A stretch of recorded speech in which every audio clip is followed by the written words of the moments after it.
Nakakagulat, Alexandra Ayala, ginulat si Clara Tauson, world rank number 15, at naging unang Filipina na nanalo sa US Open Grand Slam main draw. Sa isang intense at makasaysayang laban sa Flushing Meadows, tinalo ni Ayala si Tauson sa score na 6-3, 2-6, 7-6, or 13-11 matapos makabawi mula sa 1-5 deficit sa third set. Ang panalong ito ay hindi lang simpleng upset. Ito ay isang milestone sa kasaysayan ng Philippine tennis. Sa loob ng mahigit 2 oras, ipinakita ni Ayala ang tibay ng kanyang loob at focus sa mga crucial moments, lalo na sa tiebreak kung saan 5 beses siyang nagkaroon ng match point bago tuluyang tinapos ang laban. Matapos ang laban, sinabi ni Ayala na labis siyang proud na dalhin ang bandera ng Pilipinas sa isa sa pinakamalalaking tennis stage sa mundo. Ayon sa kanya, ramdam niyang parang nasa home crowd siya dahil sa sigaw ng mga fans na sumusuporta sa kanya sa New York. Ang upset victory laban kay Tauson ay patunay na kahit bata pa si Alex, kaya niya makipagsabayan sa mga top players ng WTA Tour. Ang kanyang disiplina, mental toughness, and determination ang nagsilbing sandata laban sa mas mataas na ranked opponent. Ngayon, haharapin ni Ayala ang isa pang matinding laban sa second round ng US Open. Maraming Pilipino sa buong mundo ang nag-aabang kung maipagpapatuloy niya ang kanyang makasaysayang kampanya. Sa bawat palo ng kanyang racket, dala niya hindi lang ang kanyang pangalan, kundi ang pangarap ng buong bansa na makita ang unang Pinay na umabot sa pinakatuktok ng tennis world. Gilas level performance ang pinakita ni Alexandra Ayala sa tennis world matapos niyang gulatin ang lahat sa kanyang makasaysayang panalo sa US Open Grand Slam main draw. Sa edad na 20 years old, siya na ngayon ang unang Filipina sa kasaysayan na nanalo sa main draw ng isang Grand Slam tournament. At hindi lang basta panalo, kundi isang upset victory laban sa world number 15 na si Clara Tauson. Nagliyab ang court ng Flushing Meadows habang pinapanood ng libo-libong fans ang laban na tumagal ng higit 2 oras at 36 na minuto. Sa score na 6-3, 2-6, 7-6, 13-11, pinatunayan ni Ayala hindi lang siya basta promising talent. Isa siyang tunay na fighter na kaya makipagsabayan sa mga bigatin ng WTA.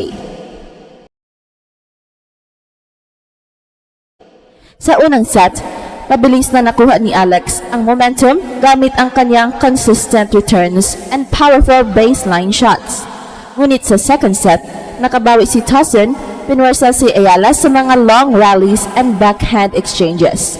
Pagsapit ng deciding set, akala ng marami tapos na ang laban matapos mauna si Tauson sa 5-1 lead.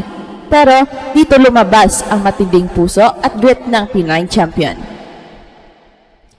Isang comeback ang nasaksihan ng buong crowd habang unti-unting binura ni Alex ang lamang, hanggang sa makarating sa nerve-wracking tiebreak. 5 match points ang dumaan bago tuluyang isinara ni Ayala ang laban, sabay bagsak sa court habang tinutunog ng crowd ang kanilang palakpak. Matapos ang laban, sinabi ni Alex sa interview, "I'm just really proud to represent the Philippines. I worked hard for this moment and I knew I had to stay calm even when I was down." Ramdam sa boses niya ang halong emosyon ng saya, pagod at paniniwala sa sarili.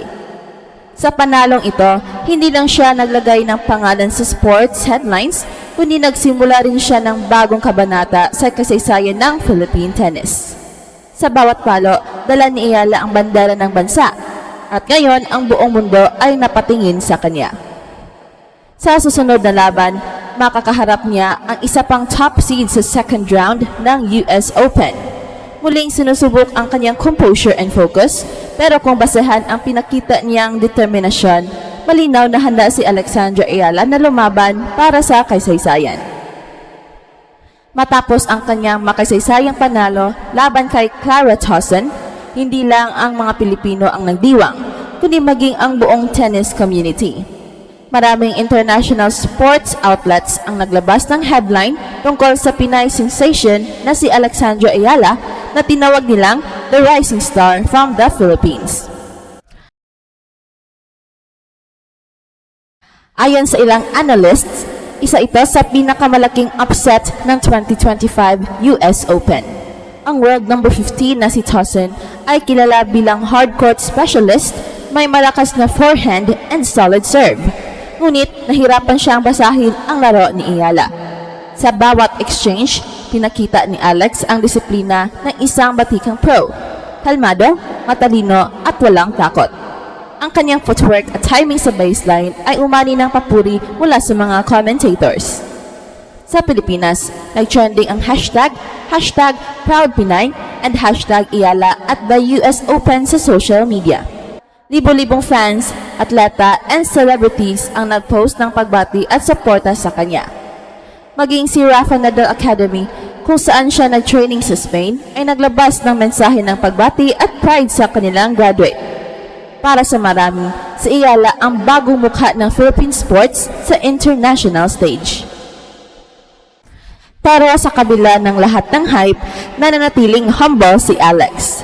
Sa kanyang post-match press conference, sinabi niya, "This win means so much, but it's just the beginning. I know I still have a lot to improve and I'll keep working hard."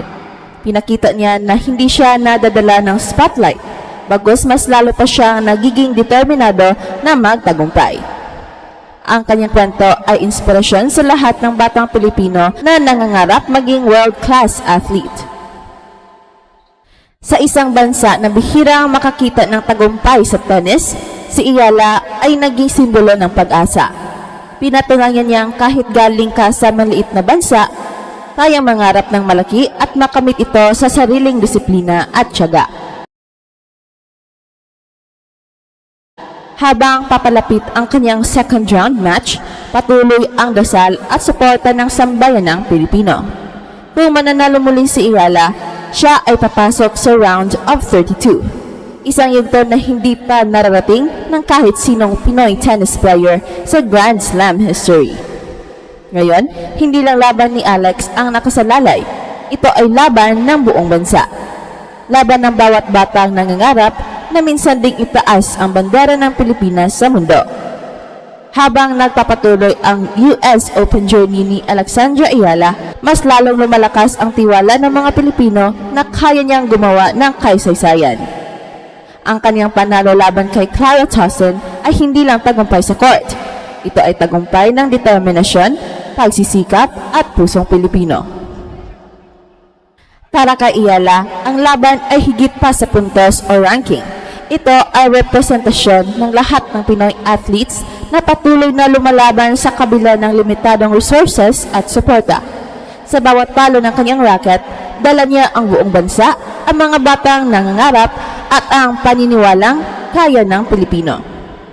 Sa darating na second round, susubukan ni Alex na ituloy ang kanyang makasaysayang run laban sa isa pang mas mataas na ranked player.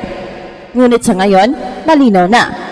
Anuman ang mangyari, naipasok na niya ang pangalan ng Pilipinas sa mapa ng tennis world.